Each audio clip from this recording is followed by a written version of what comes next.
Thank you so much for joining me today. My name is Dr. Glenn Russo, and I'm one of the surgeons who practices at the Connecticut Orthopaedic Institute at both Mid-State Medical Center as well as St. Vincent's Medical Center. I have particular expertise in adult and pediatric spinal surgery, minimally invasive spinal surgery, and complex spinal deformity. Today I wanted to discuss what's new in the management of low back pain and sciatica. So I wanted to touch on a few things today. I want to talk about low back pain and sciatica. Is it common, and where does it come from? What causes these problems? I wanted to go through the different things that we do to assess low back pain and sciatica in the office, and I wanted to go through the different treatment options that we can offer for the management of these issues. So low back pain is extremely common. It actually affects 70 to 85% of the population, and it's the second most common reason to visit the doctor's office. It's a leading cause of disability, and it actually represents a very significant cost to our healthcare system. So most patients with low back pain usually recover without any lasting deficits. It tends to be self-limited, which means that it recovers over a defined period of time. Unfortunately, recurrence is very common. For some patients, they actually have such significant pain that it tends to develop into a chronic pain issue.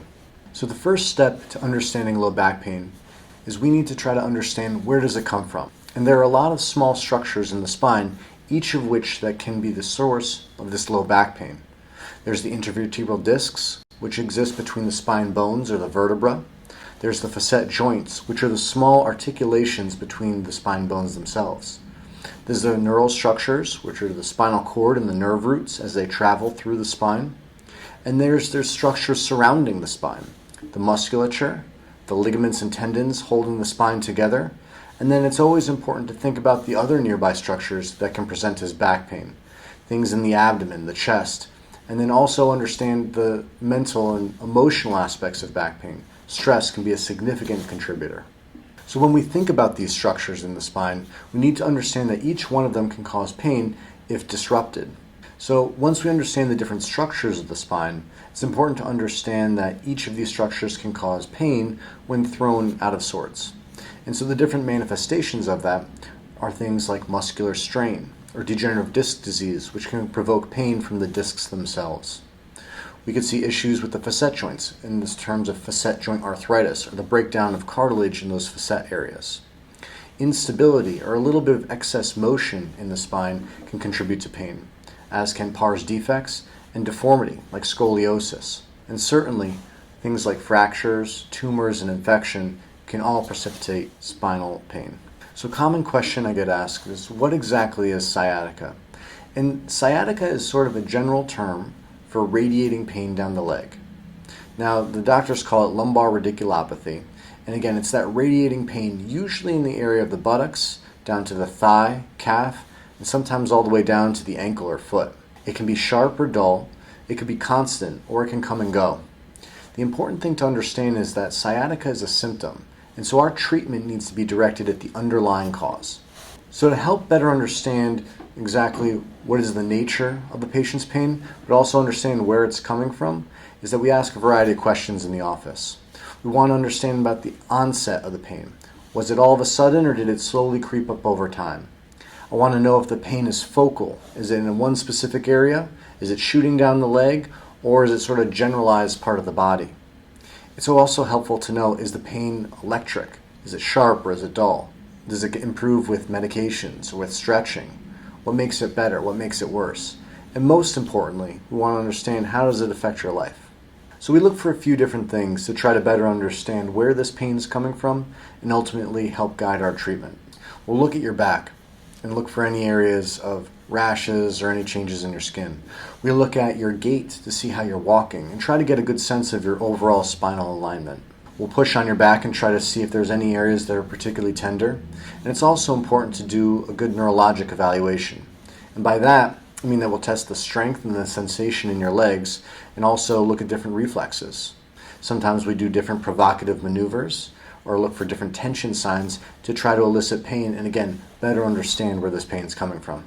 One thing that's important to keep in mind when we're examining a patient is the different red flags that could suggest a more dangerous or more problematic cause of low back pain and sciatica.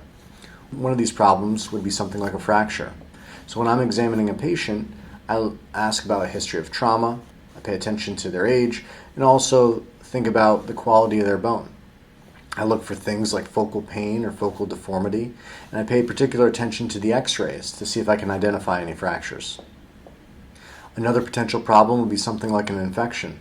These are patients who come in complaining of fevers and chills, weight loss. Sometimes they have risk factors for immune suppression.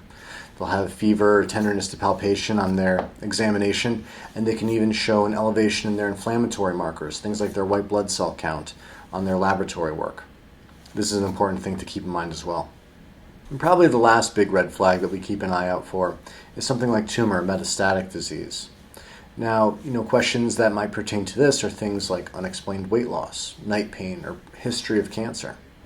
Again, I want to look for tenderness to palpation on my examination, and I want to really look at my advanced imaging, the x-rays, but also things like CT and MRI to better understand if that could be contributing to the patient's pain. In addition to a history and a physical examination, we often perform additional diagnostic studies. This can typically include things like x-rays. Sometimes we may need even more advanced imaging, and that typically includes things like MRI, CT, or additional bone scans. Sometimes additional procedures are needed. One such study would be something called electromyography. This is also called an EMG or even a nerve function test. Steroid injections are another diagnostic procedure that we can do. There's different types of steroid injections. There's epidural or caudal epidural steroid injections. There's also transforaminal injections, facet injections, and even sacroiliac injections. Each one targets a different area of the spine and gives us different information. There are a number of things that can cause low back pain and sciatica, and some of the more common ones are listed here. We could see muscular ligament strain, degenerative disc disease, or lumbar spondylosis, which is really arthritis of the spine. The sciatica, or that radiating leg pain, can be due to nerve inflammation. The cause of that could be something like a lumbar disc herniation, lumbar stenosis, and even something called piriformis syndrome. Once we have a better sense of the underlying cause for a patient's pain, we can direct the treatments at those issues.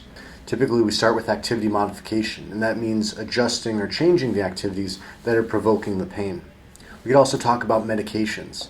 This means anti-inflammatory medications like NSAIDs, and we can also supplement that with additional analgesics or pain medications, things like Tylenol or narcotics. In patients who have significant pain from muscle spasm, we can consider muscle relaxers, and sometimes we even use steroids.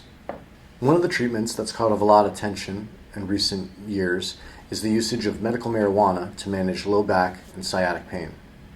Medical marijuana is a controlled substance in the United States, and many states allow the use of it for the management of pain, nausea, and other issues. Cannabis sativa contains many active compounds, but the two compounds that we typically talk about are THC and CBD. CBD is a compound that's derived from the hemp plant and is legal under federal law to consume. There are a variety of different applications of medical marijuana, but the most common is pain control. Many people say that it's actually safer as compared to opiates because it's less addictive and more difficult to overdose. It tends to be less restrictive than NSAID medications, so we can use it with patients who have kidney disease or are on blood thinners. Medical marijuana can be used for the management of inflammatory nerve pain and is often described as less sedating than narcotics or muscle relaxers. This is an area of active interest and research. As a community, we're learning more about the science and the different medical applications for marijuana. But this is also an area that's undergoing active evolution in the regulations surrounding these medicines. Another very important way that we address low back pain and sciatic pain is with physical therapy. Physical therapy works in a variety of ways. It works to stretch tight muscles, improve flexibility, and also improve nerve gliding. It strengthens the core, and together this helps correct one's stability, their gait, and their posture. Together, these effects will decrease one's inflammation and hopefully decrease their pain. Physical therapy is often supplemented by additional tools, things like ice, heat, massage, ultrasound, sometimes electrical stimulation, traction, and biofeedback. Dry needling is also known as intramuscular manual therapy. This is performed in addition to physical therapy. And in this procedure, a small sterile needle is inserted at different myofascial trigger points. The idea is to stimulate blood flow into the muscle and allow it to relax, to improve pain and mobility. and this is fundamentally different than traditional acupuncture. Chiropractic adjustments are an additional treatment option. These are performed by a chiropractor who is specially trained in these maneuvers. An adjustment is really a quick, controlled motion designed to correct the alignment of a joint. It improves pain, function, and helps promote healing. Additional treatments offered by chiropractors can include traction, postural or exercise education, as well as ergonomic training. Massage is another technique designed to help soothe muscular pain and spasm. It's where pressure is applied to various areas of the muscles and can be done in a variety of different ways. The idea is to reduce inflammation, stress, and promote healing. Spinal injections were previously mentioned as a diagnostic test, but they can also be used as a treatment. In this procedure, we apply the focal administration of local anesthetics and steroids, and it's usually performed with fluoroscopic guidance. Spinal injections are therefore both diagnostic and therapeutic. The goal is to take a little bit of medicine and put it in a very specific spot to see if it helps your pain. In that way, we can help identify a very specific pain generator. Unfortunately, there's a limit to how many that you can have. So very often, I'll have patients come into my office and say, I'm here because another doctor told me I have spinal stenosis. What exactly is that? Spinal stenosis is the narrowing of the spinal canal. And it's important to remember that the spine is nothing more than a fancy tube, and the spinal cord and the nerves run right down the center of that tube. On the left, you'll see a normal, healthy spine, and the nerves depicted in yellow. However, on the right, you'll see that that canal has been narrowed. It's narrowed to a combination of things. There's disc herniations, there's arthritis with the buildup of bone spurs and thickened ligaments. There's also inflammation itself. All of these things contribute to crowding the canal space and causing its narrowing, and that's what spinal stenosis is. Sometimes the narrowing of the spinal canal, or that spinal stenosis, can progress to such an extent it can cause compression on the nerves and cause a variety of symptoms. Some of the symptoms of spinal stenosis are things like limited walking capacity, or pain when walking or standing upright. Patients can complain of heaviness or cramping in the legs, aching in the calves, the thighs, and the buttocks. Some patients have radicular pain. That's that sciatica, that radiating pain going down the legs. Some patients notice balance issues, and some even describe things like numbness and tingling. So there are a variety of treatment options for spinal stenosis. There's physical therapy, exercise, and weight loss. We can always talk about oral medications, and if that doesn't work, we can consider facet injections. In patients who specifically have pain in their buttocks and legs, there are some surgical options for the treatment of their pain.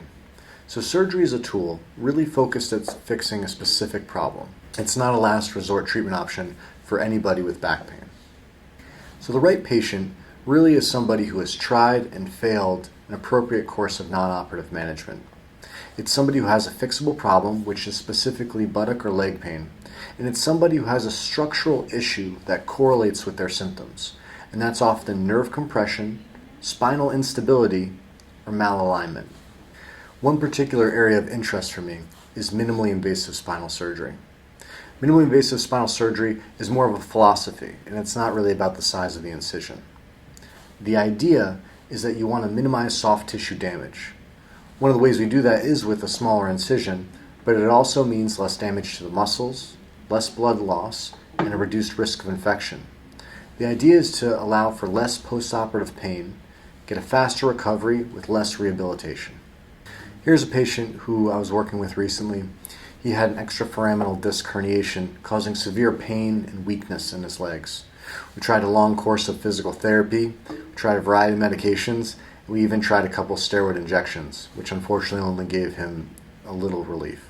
The MRI on the left shows this patient's disc herniation, and the x-rays on the right show the fusion that we were able to perform. We were able to take all the pressure off the nerve and also stabilize that level. And we did all this work through the 2 incisions that you see here.